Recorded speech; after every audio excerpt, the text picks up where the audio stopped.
All right, looks like we're live. So, hmm, eh, all right, I have my new fancy camera. I'm in the office and it's middle of the night, so nobody around me. I can make all kinds of weird noises. I'll lower the volume so I don't deafen you guys. Eh, all right, things. Um, well, first of all.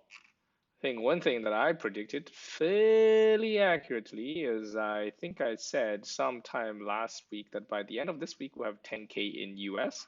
I think we're fairly close. Probably we will surpass that. Europe, I think I said something like 100K before the end of the month. Um, I think we're not very far either there. So yeah, this thing is very bad. So everything is very fearful. So one of the fears, which is something that we talked about yesterday, was this whole commercial paper crap. So I said on the last live stream that I said the Fed was doing the right thing. I still think they did the right thing by allowing people to sell commercial paper directly to them. But for whatever reason, that's not having the effect that I thought it would have. So that was announced on the 16th. So on the 17th, I would expect these rates to fall back down to where they're supposed to be, which is close to the similar duration treasuries. But it actually picked up like holy shit, and I couldn't understand what's going on. Something is very fucked up. Um, the overnight for A2 non-financial, which is slightly basically less worse than a double A's, the overnight went up even more, and there is a good effect on the longer term ones. So you can see that's down by 50 basis point, but still, this is quite crazy. 2.5 for the A2s and the financial ones, yeah, there is a bit of a drop. There's a 10 basis point drop for, and there, I'm not sure what this means. That there's no transaction for 7 day, 15 day, or 30 day. Doesn't seem normal. And for the asset backed, it's even more weird. Across the durations, the asset backed commercial papers are increasing in rate.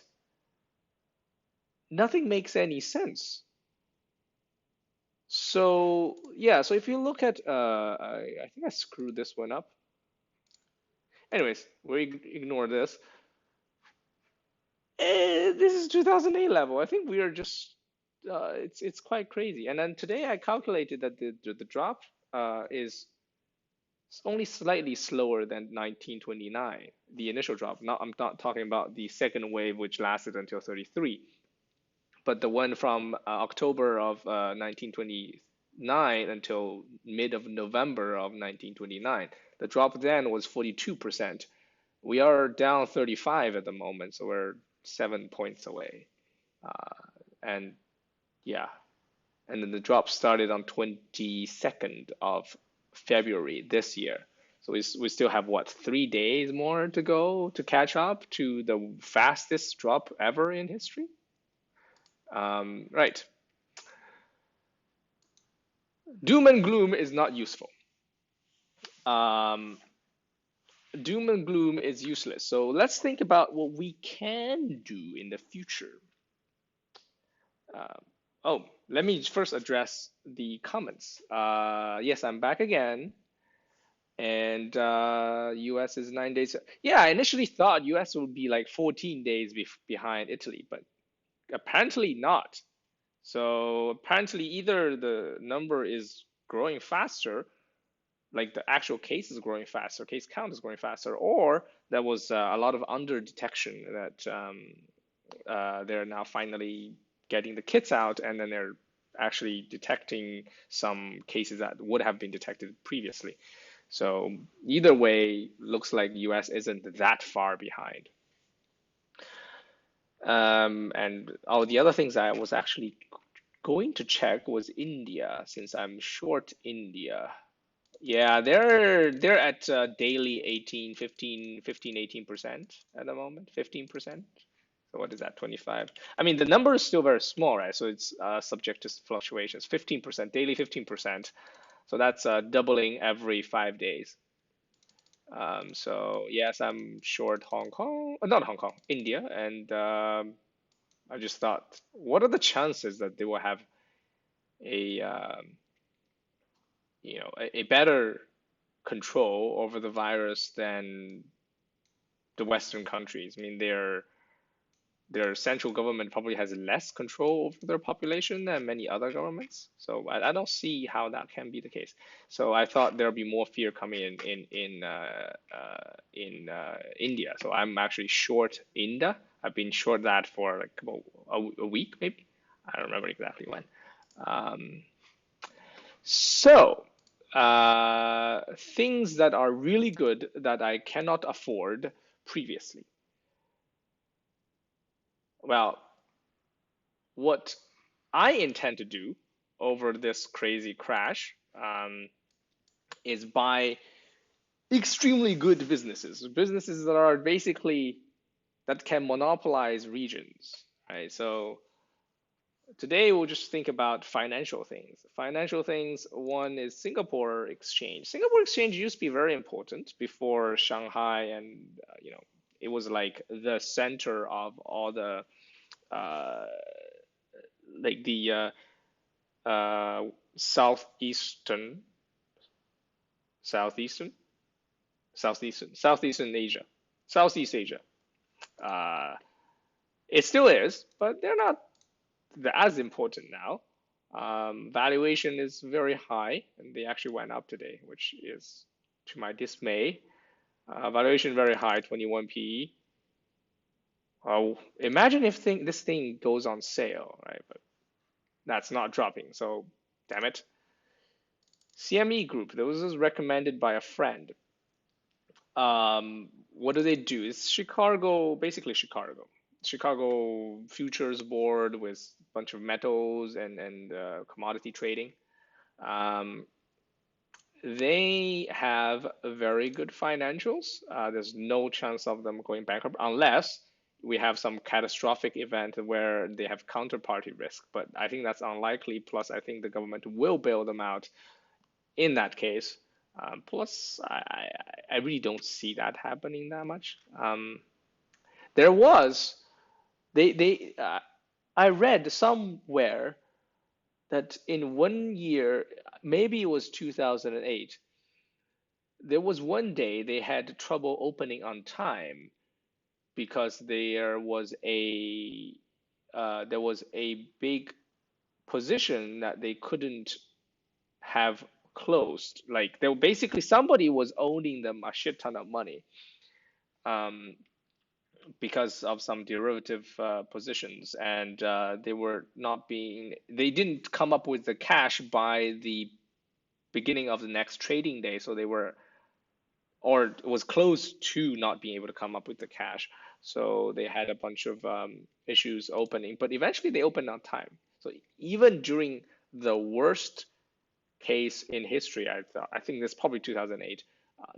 They opened on time. So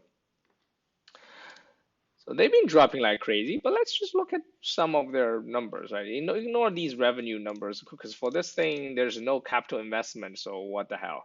Um, Basically, you just want this and minus this, and I think they bought some company here. Yeah, they bought some company here. So if you just do that and you end up with free cash flow, it doesn't actually say, but you can do the subtraction yourself. 2 point something, let's say be conservative, $2 billion in free cash flow. And they're selling at what? 59. So it's a 30x free cash flow. Cheap? No. But Can it be cheap when it drops? Yeah, if it drops back down to here, well, then it's a bargain because this business is just gonna grow, grow, grow, grow. If you can get it at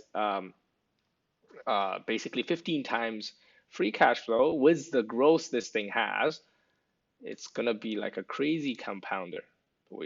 But can it get there? I don't know. I don't know. This is all about preparing. Moody's.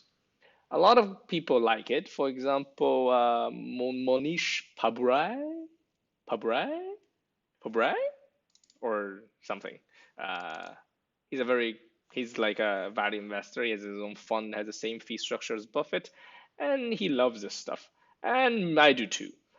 Um, but kind of expensive. Same thing here. What does Moody? They rate bonds. They have a brand. They use that to rate bonds. And what do they pay their employees? Very well, not terribly a lot. So it's really a brand business. As long as they don't destroy their brand, they'll be fine. The income would go down at whenever there's less financial activity going on. So you can see that at the beginning of the decade, they were doing pretty poorly. And now, like their revenue kind of more than doubled since 2010. Again, for business like this with no capital investment, the only thing we care about is free cash flow. And plus, they can't really actually invest that much. I mean, what are you going to invest? Buy more computers? So this is their cash flow from operations. Their it's tiny. It's tiny. I think they acquired something here, but other than that, they have essentially no. They essentially just acquire somebody, and then that's basically it. And then if you do a subtraction, maybe let's say do an average of something like that. Say conservatively 1 billion in free cash flow. Ballpark numbers, right? We take it's lower than this, which is 1.6, but sometimes they don't make that much. Also, sometimes then they make a huge acquisition. And in terms of balance sheet, they probably have very, very, very little debt. Let's see. They're probably buying back their own shares or something like that. Debt, debt, debt, debt, debt. Well, they actually have a bit of debt, but again, 5 billion in debt with a free cash flow of 1 billion. That's very low. Um, so they're currently at 37 billion in market cap. So you're looking at 37 times the free cash flow earning, the one that I just came up with that was a conservative measure. So is it a good deal at the moment? No. But if it drops, you end up with something like this ride. And I want this ride. All right, what else? Exchanges, more exchanges, intercontinental exchanges. London Stock Exchange is part of them, and then I think they bought some other stuff. New York Stock Exchange, I think they bought that as well. Same thing, same analysis. How much are they earning in terms of free cash flow? So you can see their cash flow operation has been growing, and typically for these companies by through acquisitions. Right? The transaction volume or IPO number does not explode in their own exchange, like from one year to another. They have to make an acquisition. Right, so they make some acquisitions, and then they have been burning cash. But again, for these guys, they can stop acquiring. In fact, I don't want them to stop acquiring at the bottom of the cycle. Do I agree that they should buy a bunch of people in 2015? Meh, probably not. But this guy is somewhat flat or even down in let's see, let's do a comparison, right? So that's a down, that's like 100 million left. Here we're looking at 500, that's a negative 1.5, 1, and then negative 1.5, 1.2. And the thing is, as soon as they make this acquisition, you can see the free cash flow kind of just jumps. by 700 million. So essentially, they paid about 3.7 billion for a 700 million increase in free cash flow. Not all of that came from the acquisition, I know. Some is organic, but it's not a bad deal. They basically paid 5 times the operating cash flow. And yeah, so this one, I'm not sure if that's contributed anything to here. Maybe there's some change. No, not really. Just let's see. Yeah, just earning didn't really grow. So maybe they have to cut down costs or something. But again, overall, I would say maybe they make on average less than 1 billion. Let's say 800 million ish. Um, so you're looking at 40 times. If it's 1 billion, like 40 times, is the good deal at the moment? No. And you can see why, because it's just at the this drop has only put it back in 2018 levels. And what we want is this kind of ride. So this kind of drop followed by this kind of ride is what smooths my soul. Smooths my soul. So Visa, I love this stuff. It's such a nice business. Yeah, there's some talks about there's monopoly, duopoly, whatever.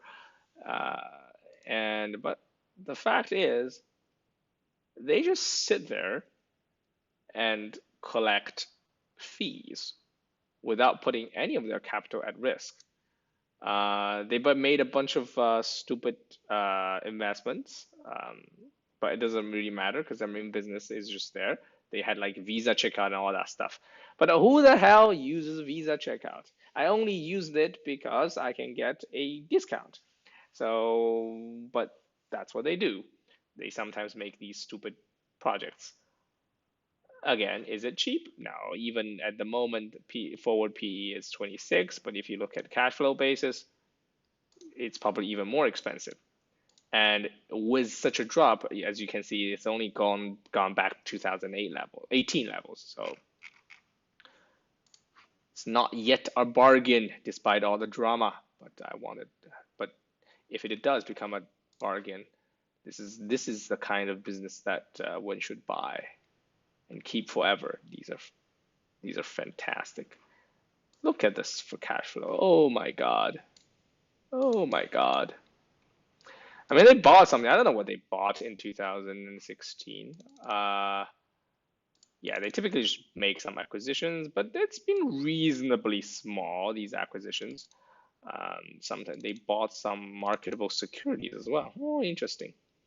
Anyways, they just have massive, massive amount of cash flow. So we're looking at ballpark maybe $10 billion. $10 billion. And do they have any debt? Let's take a look. Debt, debt, debt, debt, debt, debt. Debt, debt, debt, debt, debt. They have 16 billion in debt. All right, it's not insignificant, but again, their free cash flow is like 10 billion. So that's 1 year and a bit. So I would say this is very not very much not indebted. So 10 billion, and let's look at what they're selling for. Selling for 330 billion. All right, so that's a 30 times. Um, is it a bargain? No, I wouldn't call that a bargain. Again, it's still higher than the start of 2019. So even though this drop looks very drastic, what if we can get back down to here? And then you end up with a ride like these, bitty bitty good, 10x in 10 years. All right, and then you can look at this yourself.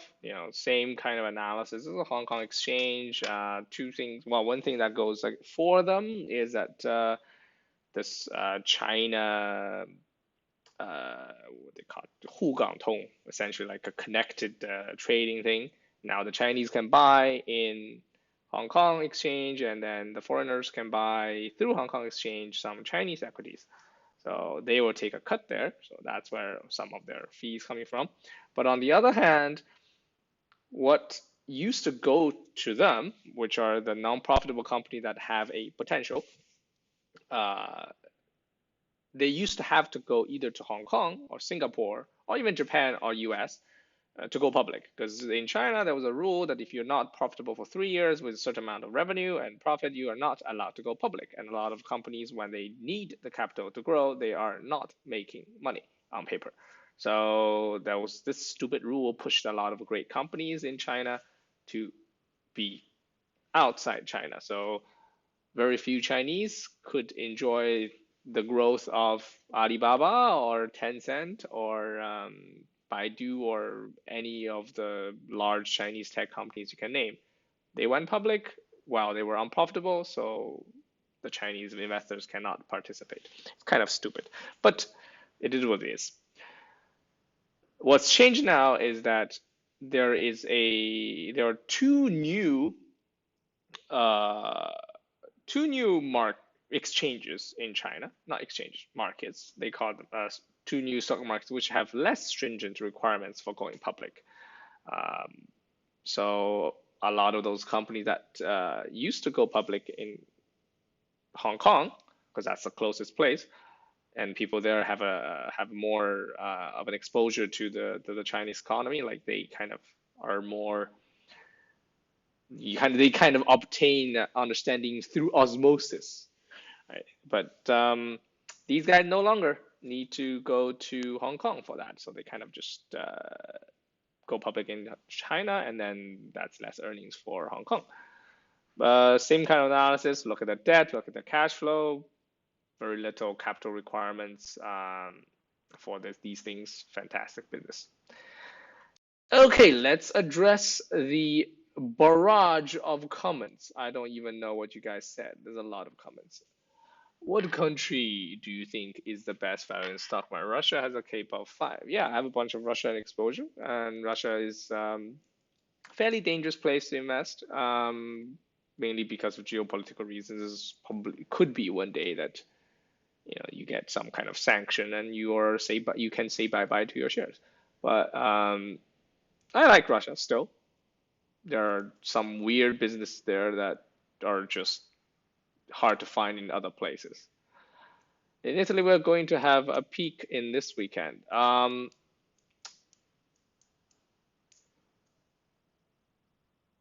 guess it could be the case. By a peak, are you talking about the peak in the percentage growth or a peak in absolute number of growth? Because if you're talking about absolute numbers, I'm not that optimistic.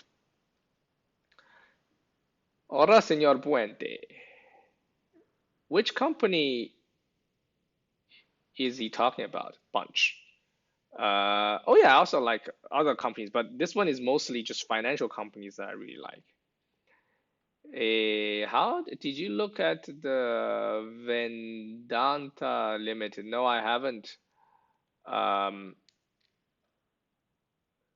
and if they have a lot of cash on the balance sheet, it's always a good thing. So yeah, in fact, if you want to be long India, wait for Fairfax India to go to shit and buy them. They have a lot of very valuable long-term assets. Um, yeah, I remember looking at them. I think that's a good pick as well.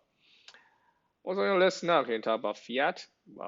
Cars, I don't look at cars typically. It's a hard, tough business.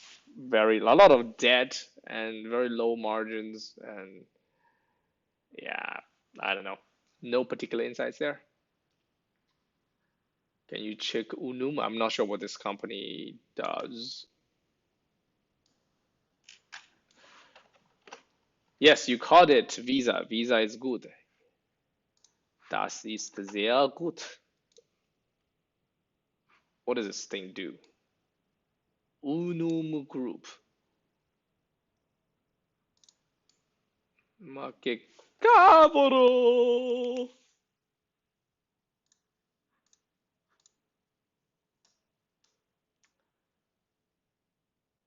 is a financial protection benefit solutions.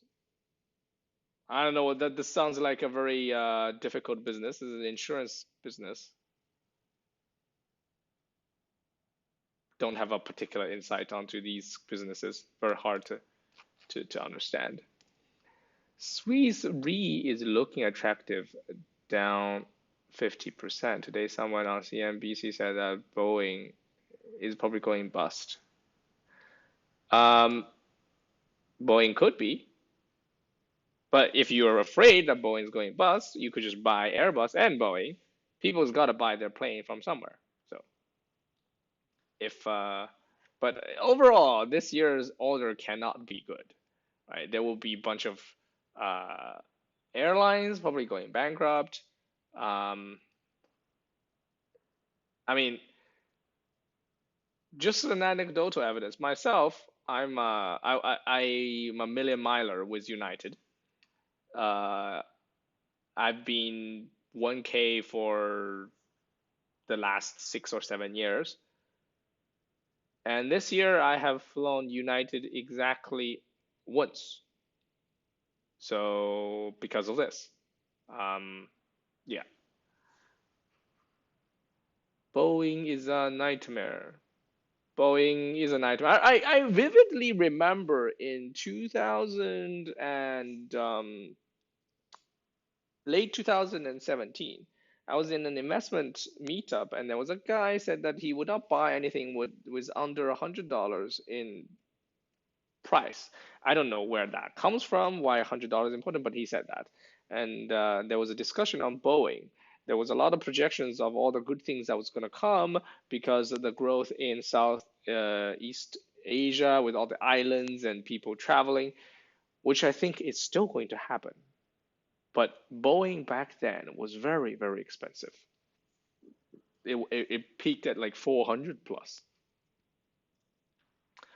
VIP Shop Holdings prospects. I don't know. I never shopped on there. I mean, if they start paying a dividend and maybe they become a cash cow, then that there might be a reason to invest there. Otherwise, if they keep trying to, still live their growth stream, then probably not. Show me the money, Jerry Maguire.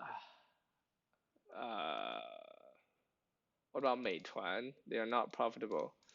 Yeah, I've no particular insights into Meituan. I wasn't particularly bullish on them. I'm not sure how their market, how they performed actually. Let me actually check. That's actually interesting. Meituan stock price. Oh, they actually went up a lot higher than I expected because this company is essentially made of, as far as I know, they're made of basically two things. They have the takeout business. Think about DoorDash, and they have the Yelp business. They have like these two sides. And then before or just after IPO, they bought um, Ofo. No, was it Ofo? No, they didn't buy Ofo. They bought the other bike sharing business in China and Mobike. They bought Mobike. And I thought Mobike was just a terrible business. But it's they bought it, and then he said that's just a trial. But it was a lot of money, so I was like, do you really want to try with such a large amounts? It was not insignificant, even with their size, but there's a reason why he's rich. I'm not as rich, so. How do you value company with negative cash flow? It depends on the company, obviously. These companies all share the same characteristic. They have very little capital requirements. It's it doesn't mean that I don't want anything that's burning cash. That's not true. Um, Peak in growth. Hey man, not sure if I missed it, but how do you list? How's your list coming out? I haven't made the list actually. I'm just trying to come up with a list. I'll put them into a Google spreadsheet and maybe just track their price there. It's probably easier than me remembering all these numbers on my head. My head is too small. What do you think about Joy? I don't know what Joy do. What the hell is Joy?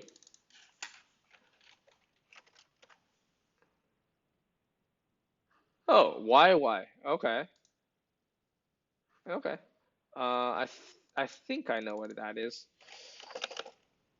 That's it is this one, right? Yeah. Okay. Right. Um,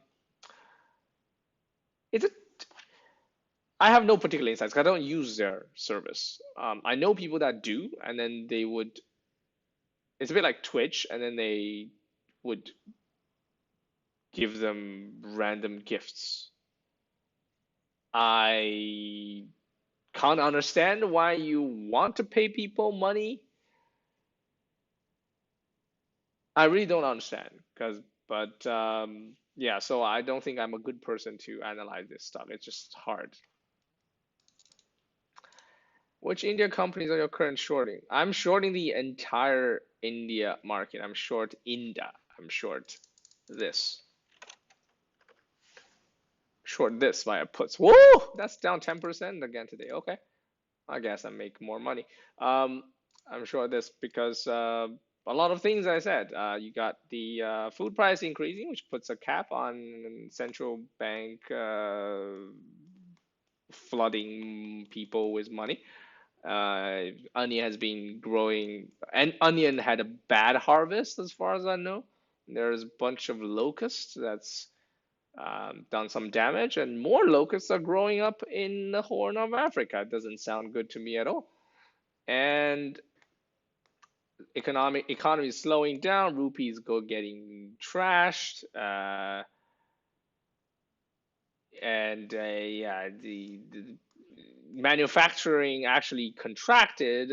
I think late last year. I haven't kept track of the whole India situation, but India is basically slowing down much faster than China is, with a bunch of unfortunate things happening, and with the incoming disease that I'm predicting. So I'm shorting the entire India market. But once it goes to shit, I would like to buy like Fairfax, India. I like Bangalore airport. If I can buy it, I'll buy it. You guys know I like airports. Thoughts on Tesla short? Any insights on when to get blue chips like Google? Facebook is already at a fairly good price. I mean, all these companies, if you're worried you might miss the boat, just have or like divide their current growth by three, and if you can live with that at that price, buy it.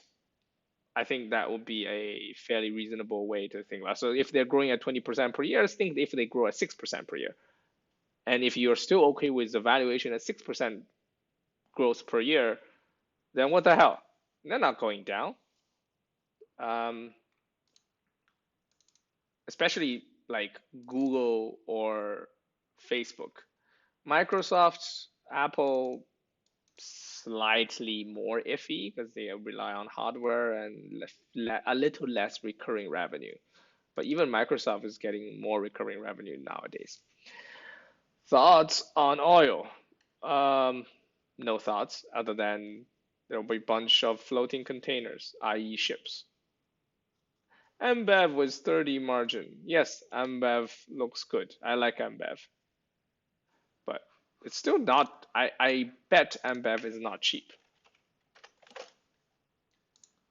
Oh, come on. There's no way these things get cheap that fast.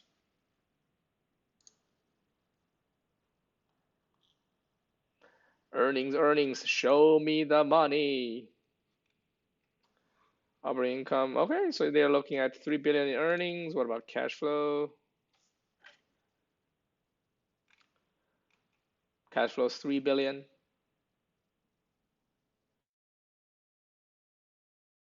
All right, so 3 billion in 3 billion in free cash flow. So you're looking at 10x. Wow, that's actually not too bad. Yeah, I might look at it. I mean, there are a lot of things that will become very attractive as things get shittier and shittier. GSH, I still hold it. I've added a tiny bit, but do know that this year their earnings going to be shit, which means next year there will be no dividends. Tesla seems like a great short price, way too high. Yeah, I I'm biased against Tesla. Check out the Sakataka Solar. Solar is shit. Other than if you're talking about panels, right? But I don't know. Solar um, in this um, environment is shit. Anything that's green is shit. Uh, you're facing financial meltdown and potentially people losing jobs and not being able to feed themselves. Who cares about green then? Yeah, I think MU at one is a fair deal. It's a fair deal. I wouldn't be short MU if it was at 1 PB. But and then I don't think they have much debt now. So any thoughts on Yin? Thought they were shit. Yin is oh that. I thought you were talking about some financial like one of those lending companies in China. No, I have no idea. This is just 3x bull, right? And anytime you get 3x of anything, there's some kind of inherent what do you call those? Well, the long one is still slightly better, I would say, but if you have like anything 2x short or 3x short or even just 1x short, a lot of times you end up with decay. It's just way these things are structured. So I wouldn't touch it. I don't think China's found the floor yet. I wouldn't touch it.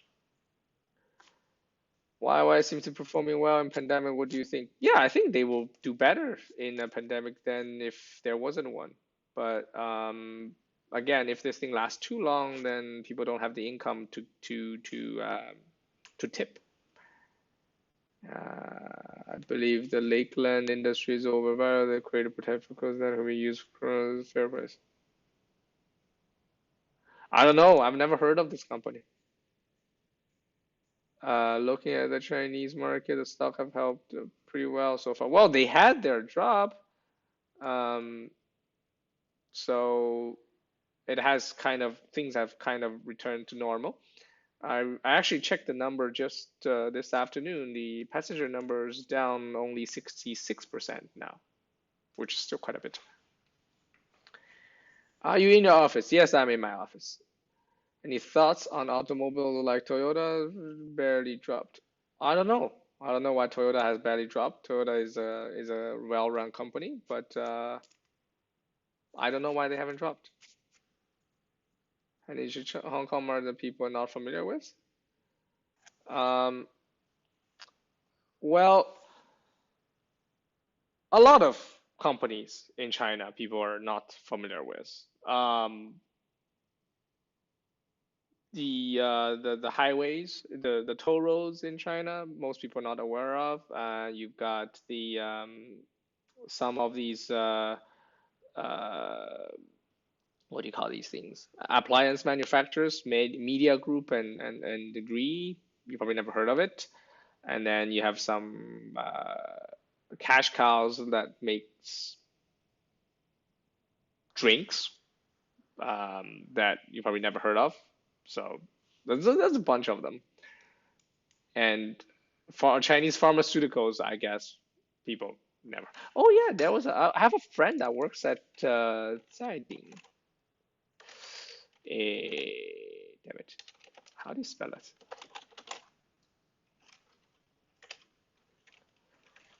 They just went public. They have Zylab, yes. They have some cancer treatment or something. Yeah, I haven't dropped that much. Never mind. Um, she herself, I haven't looked into this, by the way, but she herself was very bullish on her company, thinking that, the potential for revenue is quite high, which might be the case. You should start a blog. I'm too lazy. Have you looked at Pam? No. Amazon is over. I don't know if Amazon's overly priced. I haven't looked at them. Baba seems okay. JD seems okay. I mean, they seem okay companies to me.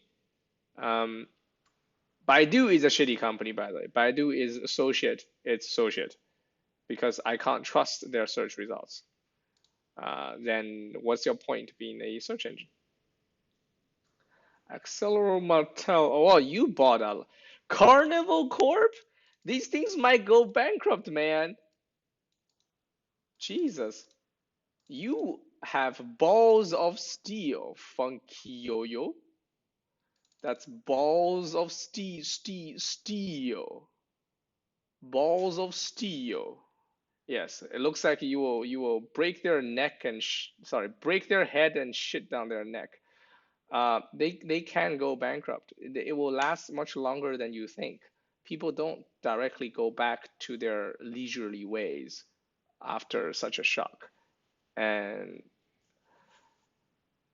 yeah, these things, I was even worried some more well-capitalized uh, airlines will go bust. Carnival has a real chance of going bust. Facebook looks fantastic. They're like 141 now. I'm very attracted, but I'm just holding my gun. I want $100 on Facebook. Um, oh, holy shit, it's 3:44. I should go to bed. Align Technology. I don't know what they do. What do they do? What do they do? Medical device company. Okay. Are they in their growth phase?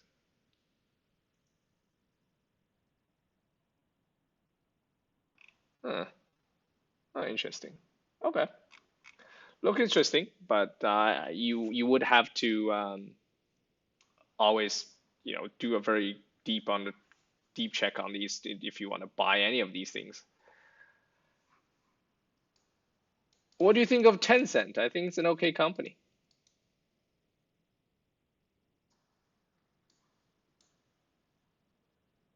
What kind of companies would thrive if it goes on for the Zoom and yeah, Zoom, Slack, anything that, and also what else is there?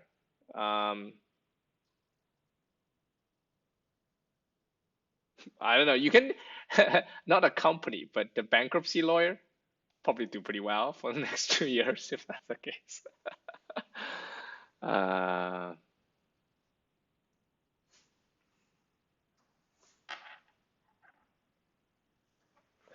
um, Trump, yes, Trump said that, and that alleviates a lot of the worries. But what if he couldn't carry through? There is a risk. So yeah.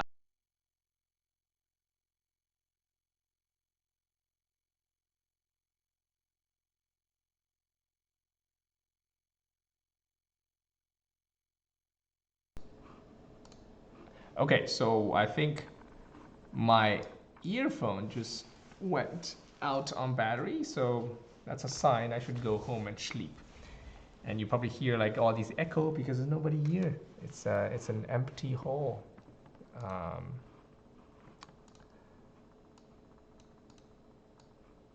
and oh, Invisalign. These are the Invisalign guys. All right. Okay, I know these guys. Um, Cisco. I don't know. Cisco's WebEx is pretty shit compared to compared to Zoom at least. So and I think Zoom is cash flow positive. Anyways, I am going to go and I will try to remember to make that spreadsheet and I'll keep that public, obviously. Um, yeah, but man, what what are, I mean, like, the days of holy shit. The days of holy shit. I've been watching all these companies. Oh, actually, this one, I actually hold some of this. For some reason, it dropped like crazy today. Um, but again, they have like a third of their market cap, not even more than a third. They have 31 cents of cash on the balance sheet, and they make something like 8 cents in free cash flow. So like, you can drop all you want, and and if gold is selling off, let's see what gold is.